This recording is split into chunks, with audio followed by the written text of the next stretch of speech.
This is Sniper signing in to Command and Conquer Red Alert 3 on the map. I believe it's called Au revoir Reservoir. This is the first game of the most recent King of the Hill challenge series, kicked off on GameReplays.org. Spawning on the left side as the Orange Empire, we have our first challenger. This is Proffloff. And spawning on the right side as the Yellow Allies, this is the current defending king. This is Vindies. Au revoir Reservoir is, of course, a modded map. I believe, anyway, yes, it is a modded map. It's a modded map, and as you can see, the little green afterglow here inside of the Imperial MCV, things have indeed been modded. It's going to take a little bit of getting used to, but this map, if, we have a dog going around the south, Dojo's just going around seeing what they can capture. It's like they're going to go for the derricks. One thing that, this map was first seen on the game Command & Conquer Red Alert 3 Uprising. This is actually a part of the Commander's Challenge map pool. I believe this is the map where a little dog getting crushed out by that Dojo Fast Third Refinery coming out for Proffloff. I'm digging that green glow though. This looks really awesome. But this is the map where you, I believe it was the grinder map where you had to play here to get to unlock the grinder unit. At least I think that was it anyway. But looks like Vindies just being a little annoying. Trying to go for these. Well, he did get that oil derrick, but now Proffloff's in position to get that derrick as well. Javelin Troopers trying to face off with an Imperial Warrior. It's not going to go very well for them. Dojo down here does claim this derrick. He might go for the garage, actually. Could very well go for the garage. Wow, there's one everything on this map, isn't there? There's a hospital. There's, oh, I see an engineer. I see a sneaky dinky engineer. Alright, what's Vindies thinking to do with that? We have to keep an eye on that Riptide ACV as it moves throughout the map. Looks like these tank busters did dig out this building. And as a matter of fact, that's upgrading something. That's going a little too slowly even to be an engineer. I think that's... Is he upgrading a dojo? Or is he just on low power? I don't know. But anyway, looks like that Riptide is going to be facing off with these Imperial Warriors. Since they don't really have a building left, like, to hide in anymore. They're just kind of getting, oh, hello. Quick, fast tech, the T2, have an assault destroyer charging across the water. Is there anything here to answer such play? Oh, no, he's on low power. Proffloff's on low power. That's what it was. He was on low power.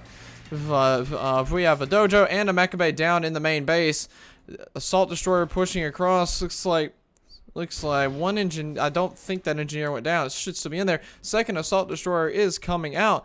And it's just parking, like just inside here. No, okay. I thought for a second that the build time was extended for whatever reason. I thought it was, but well, guess not. This is the right answer, right response coming out of Proffloff. Have some tank busters coming out, going to absolutely shut down these assault destroyers. Tsunami tanks would have been a very poor choice. They would have gotten absolutely crushed. But since tank busters are coming out of this dojo, then suddenly things get much easier holding off these assault destroyers. Do we have some aircraft? Yes, we do. Wow, looks like we have some new decals or some new animations on these things. That looks pretty nice. That does look pretty nice. It looks like the colors are more vibrant now on this map, on this mod anyway. I don't know. Oh, it looks like looks like Vindies does have the garage. It's charging a tsunami tank out to its death. Oh, Proffloff. Tsunami tank right to its death. That's not good. And that Vindicator that came through, it did manage to clean up a substantial number of those tangos. And these assault destroyers, they're just gonna push on through. They're just gonna keep on pushing. And now this Vindicator's just sitting here, just gonna absolutely camp out those two, that dojo. Oh, one tank goes down. Will another one go down? No, it does force the Apollo fighter away. One assault destroyer is on the verge of going down, but oh, he's gonna go in for the crush. The tank busters are getting crushed. You can't let them get crushed. Alright, good. Chopper VX does come out. That will signal the inevitable demise of that. Oh wait, no, he doesn't have the garage. He has the naval. He has the dry dock is what he has. Oh, okay. Looks like one tank did go down here. And that dry dock Look at how much health that thing has. It's actually healing them pretty quickly. That is a very good investment from Vindies. That might be actually where the extra engineer went that was inside of the Riptide ACV. We have another Riptide coming over now. Would there be infantry stored inside of that? Quite possibly. Don't know yet. We'll find out. Double Vindicator coming along as well to support these assault destroyers. Very nice choice from Vindies, since those bombs can one-shot those tank busters as soon as they try to open fire on the assault destroyers. And as we can see, there's 6, 7 tank busters here, thereabout. And Vindies, I mean, let's just be real here. Vindies' bomb splitting micro is on point pretty much always. So, oh, okay. So those pods don't really do anything when they're in since they're in AA mode, they don't really do anything. Huh. Oh, well, go figure. Alright, and as we saw, those Vindicators coming in and just absolutely rinsing those tank busters. Only one of them remains.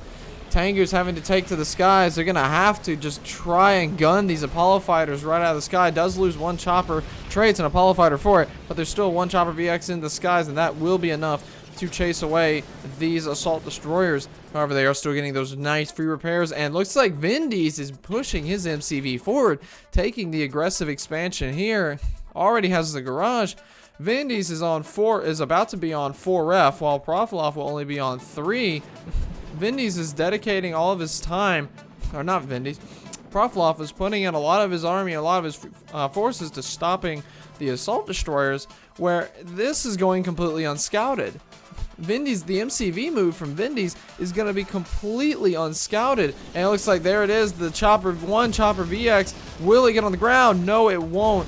Both Apollo fighters get sacrificed, but that chopper VX does wind up going down. That's a lot of DPS that was just lost from this group, and now suddenly it gets a lot harder to siege this position. It gets much harder to siege it. And plus now with these collectors, oh, that's nice. That's very nice indeed. Vindies has garrisoned one javelin trooper back here inside this building and back here inside this building to guard his collectors. That's actually very nice play indeed. Hey, the things you see on the new maps, you never quite know what you're gonna get, but it will always be good indeed. Now, assault destroyers joining up with this assault force of infantry. What's Proffloff gonna do? He has tank busters and mecha tankers and tsunami tanks, right?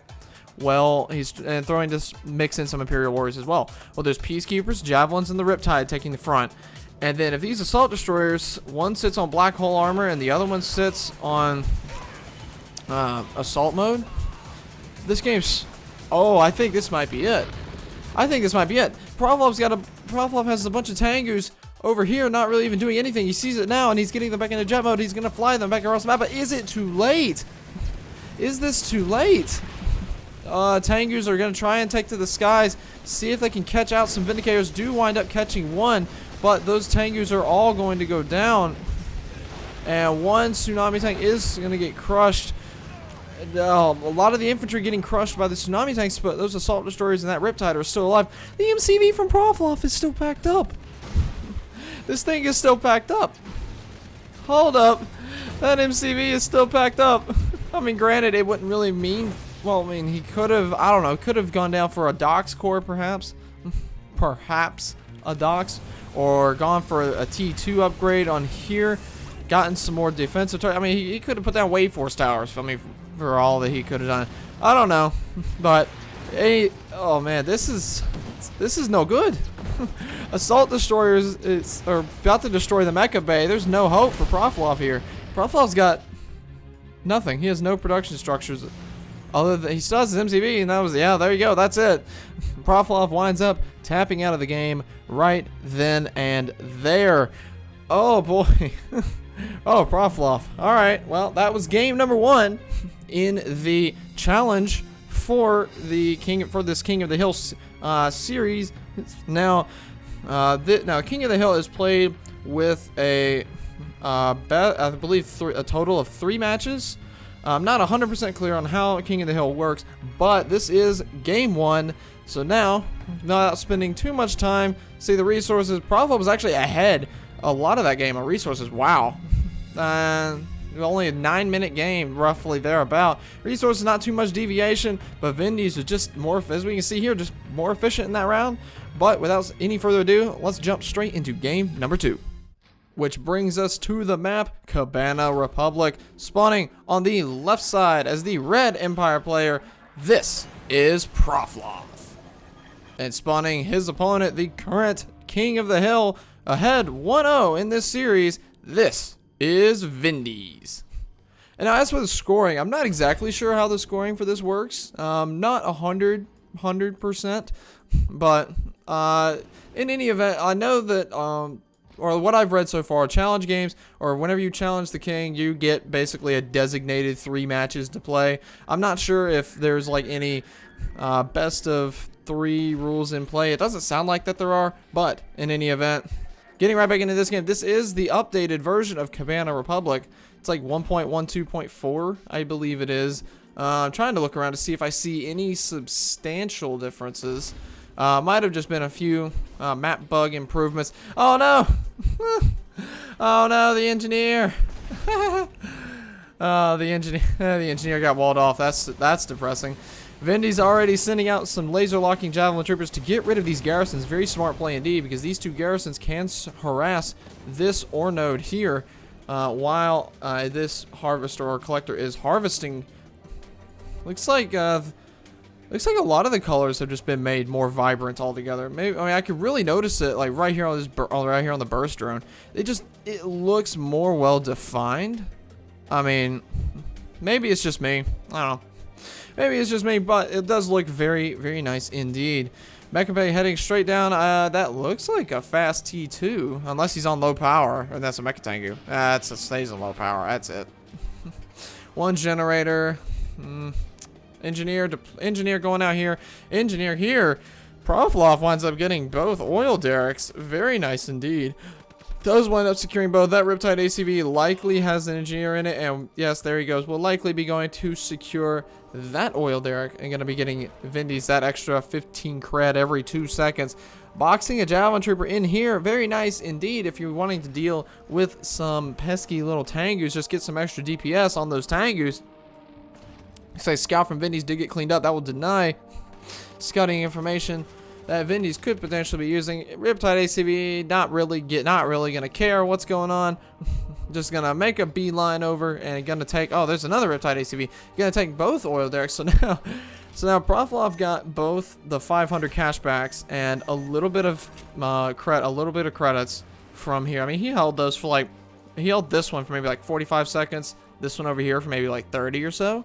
So, I mean, that's still a decent sum of money. It's more money than he would have had otherwise had he not gone for them. Tengu Cloud already coming up. Some great Tengu spam coming forward from Proffloff. Are the Tengus going to be enough to challenge the Allied aircraft? Well, right now, I believe the answer is yes. As I can only see a single Vindicator. I don't see any Apollo fighters in the sky. And once these 6 Tengus, well, the Vindicator saw them. He just turned and ran, getting the full surround off of that Riptide, and gets the Javelin Trooper too before he can get into the building. Is he going to lose his Riptide as well? It looks like he will. It looks like that Riptide is going to go down as well. That Vindicator is going to want to be careful flying away without his Apollo fighter escort. That's exactly what I was talking about. Vindicator gets absolutely shut down by those Jet Tengus. Whenever you're fighting an Empire player, you must be very, very careful and very wary about the insta transform. Must be very, very careful, as it can do some serious damage very, very quickly. Hydrofoil coming out, going to throw its weapon jammer onto that Yari mini sub so that it can't continue to harass that collector. But another Yari mini sub does come over. And so now the clock's ticking on this ore collector. There's only 1 hydrofoil here, and it's only going to be able to block 1 source of damage. The Tengus are launching out and dealing some damage to that MCV. Collector goes down, and Proffloff's stepping it up. Proffloff is indeed stepping it up this game. Assault Destroyer does come out, but this MCV is taking some serious damage here. Gonna want to be very careful. Packs it up. Black hole armor activated. That MCV will be set. Is he gonna suicide it? Is he gonna suicide? He suicides and gets it. That's right. The final voyage, or the last voyage ability, dodges, it ignores black hole armor. It just, since it's a direct impact collision, it just goes. 3 more Yari mini subs taking to the seas. I mean, we have a docks here, a 4th one coming out. This naval play from Proffloff, it's paying off. It's really paying off. I mean, what's he gonna do versus the Yari mini subs? What is Vindies gonna do versus the Yari mini subs? You can't really do much of anything. Well, to be quite honest, Vindies, you're better off, honestly. He's better off not doing black hole armor since, well, I mean, I guess he was gonna get suicided one way or another, but doing black hole armor in that position, I mean, it's just you're taking damage without dealing any damage, but then you would just get hit by the last voyage. I mean, it's a kamikaze attack, but yeah, last voyage is the technical name. Wait a minute. That's Vindies' only way to rebuild an MCV. And he just lost it. He just lost his only way to build an MCV. Vindies is down to 1 airfield. He has 1 airfield. Smart play coming out from Vindies, recognizing this, gonna get a command hub online, so maybe he can go for some T2 and see if he can get some cryocopter micro online. He is gonna have to. Looks like both derricks were reclaimed by Proffloff, but what's he gonna do? And yeah, there we go. Vindies was out of options. Losing that seaport was just too much and couldn't quite pull it out right there. That was a very nice play. That hard naval switch from Proffloff, that paid some serious dividends. Very nice choice from Proffloff there. Vindies trying to go for the assault destroyer play twice in a row. You got to be careful. If you fool me once, shame on you. Fool me twice, shame on me. Well, Proffloff wasn't going to be fooled twice. He wasn't about to be surprised by the same exact strat. And so knowing that Vindies might go for that assault destroyer play, he said, you know what? I'm just going to throw down a naval yard and get some Yari mini subs out. And what do you know? Complete hard counter. A very tight eco between the two. And that is really and truly, they came down to those Yari mini subs. And those Yari mini subs just absolutely paid the dividends that Proffloff needed to do. And so now that will conclude game number 2. And let's jump straight into game number 3, which takes us to the map Grinder Gulch, spawning on the bottom side of the map in the blue empire. This is the challenger Proffloff, and his opponent, the current king of the hill, that's the yellow allies player. This is Vindies. Both players, the score is currently tied 1-1. I'm still not 100% sure on how score works, but if I was keeping score, and if I was saying this is, if I just for my own sake of mine, if I'm going to call this a best of 3, the score is 1-1. I said that much more in a complicated manner than I really needed to. Dojo's headed out for Proffloff. Going to see about getting some of these. What's he going to go for down there? Oil derrick. He could go for the oil derrick, or he could go for that garage in the corner. One dojo already down here. Gonna be getting this oil derrick. Very timely indeed. Mecha Bay. Mecha Bay already coming down. Kind of far back. Yeah, Mecha Bay is kind of far back. But you know that's okay. It's okay. It's not really the end of the world or anything. That Mecha Bay will throw him into low power though, as one generator can only power roughly like 2 dojos and 2 refs. So that Mecha Bay did just throw him into low power, but luckily he does have a third or a second generator coming out. But hello, we have a fast T2 again from Proffloff. Allied Apollo Fighter denying the, or not Proffloff, Vindies. Apollo Fighter denying the scout from Proffloff, and now we have a cryocopter. This cryocopter could be going completely undetected, and if it is, oh no, does he see it? I'm gonna do some. Oh no, okay. Okay, if the vision hadn't receded over here from when the unit moved through, I thought about trying to check on the vision cam just to see if Proffloff did have eyes on it, but that, who knows, really, because I think the vision actually might have receded by then, so the only vision he would have is that in the immediate area of that oil derrick and garage. Mecha Tengu's coming over, and there's the transform jump. There it is. The transform happened, and he got jumped and lost both his aircraft, an Apollo fighter and a Vindicator, and air destroyer turret. Oh no, you never want to fight above those things. Another Apollo fighter goes down. Vindies is not having a very good micro game right now. So he upgraded to that T2 with that cryocopter, but he's not using it. He's shrunk down his MCV, and he's going to be trying to push that thing forward for an aggressive MCV push. But there's a Tengu Cloud. There's a Tengu Cloud coming down. This one Apollo fighter can't stop a Tengu Cloud. It's just not going to happen. And now this cryocopter's having to turn tail and run back to base to this other Apollo fighter, but this Tengu Cloud's still coming. This Tengu Cloud's got enough DPS. They can just shut this stuff down. Oh, I think Proffloff knows. Proffloff knows.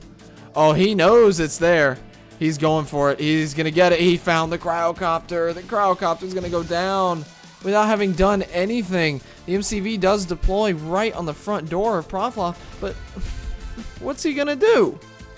What's this MCV going to do? He deployed some walls just to help protect that mecha bay from any potential turret pushes. Tengus are transforming down and already putting some damage on that MCV. Vindies is faltering here. Proffloff, I think Proffloff he just might do it. Vindies has an MCV. He has an MCV, 1 power plant, 2 refs, and 1 airfield with no units. Well, aside from 2 Apollo fighters, but those have no bearing on this fight here as it stands. And not to mention, Proffloff has the garage. Proffloff's got the garage, so these tsunami tanks they automatically repair out any damage that's dealt to them. And in addition to the nano deflector's ability, it looks like he did throw out another power plant here, but it's not gonna matter. That thing's gonna go down. Tengus, are there any left? Yes, there are. There are a great deal of Tengus left over. They're all just sitting back in the base. Those Tengus could come up, and he does have a Vindicator. Vindies does, but the MCV is alone, and the Imperial tsunami tanks are in hot pursuit. Like, I think this might be it. Vindies, he tried to make a play, and that it just didn't quite come together. He lost too much. He lost his initial Vindicator and both of his initial Apollo fighters. Then not to mention losing like a third, maybe a fourth Apollo fighter, another Vindicator, and then I don't know if he lost another Vindicator on top of that, but I think he might have. Then losing another Apollo fighter, losing the cryocopter, the MCV is about to go down, and that's it. m8s Vindies has been defeated, and the King of the Hill has just been dethroned. That's right, Vindies has been dethroned, and now Proffloff will take it. 2-1 total score. Proffloff is your new King of the Hill. That game was eco so far in favor of Proffloff, just translated to so many more Tengus. Losing here, Vindies just losing his initial units, just like step, flatline, just losing those initial units. No, wait, no, that's Proffloff, that's not Vindies. Vindies right around here, just step, big flatline, and then gets another unit, loses another one. That really adds up. That really came back to make the difference. 17,000 to 12,000 ore collected. Average income whenever you're in a 5-minute game, this average income now suddenly 34 to 24, 1,000 more income per minute. That makes a really big difference in a 5-minute game. Very, very big difference indeed, but still GG to both of these players. Props to Vindies for trying out some perhaps not as common strategies. At least I don't see Allied players going for that sort of one base all-in type style, either throwing in assault destroyers or trying to go for a turret push off of a fast T2, getting a cryocopter. Props to Vindies for keeping it fresh and trying some new stuff, but also props to Proffloff. Very nice play countering these rather unpredictable strategies from Vindies. And that will conclude this first series of the King of the Hill matchups. I do believe there is another matchup that I will actually be casting very shortly, and that will feature a new challenger facing off against Proffloff But thank you guys so much for watching. I do hope you have enjoyed, and be sure to stay tuned to the channel for future casts, as I will continue coverage of not only regular multiplayer games, but of this King of the Hill event as well. So as always, guys, stay awesome, and I'll see you in the next one. And this is Sniper, signing out.